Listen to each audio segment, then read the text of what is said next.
Sino ba ako? Sino ba tayo?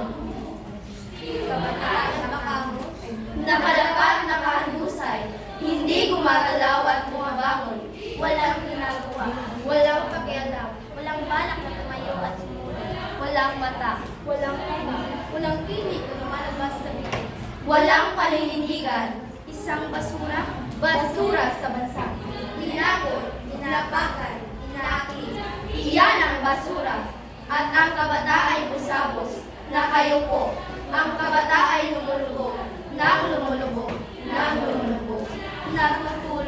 natutulog, gisingin mo ang natutulog mong kaluluwa.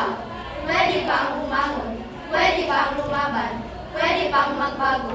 Katulad ng ating mga ninuno, silang naniniwala sa ating kakayahan, silang nagsabi na tayo ang pag-asa ng bansang Pilipinas. Huwag nating wasakin ang kanilang paniniwala.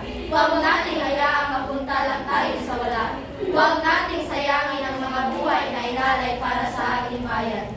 At ang sinasabing basura, baguhin natin ang maling pananaw. Lahat tayo ay may isang sigaw. Nagbabaga, nag-aapoy, nagliliyab. Iyan dapat tayo. Puno ng pangarap, nakatuon sa tagumpay.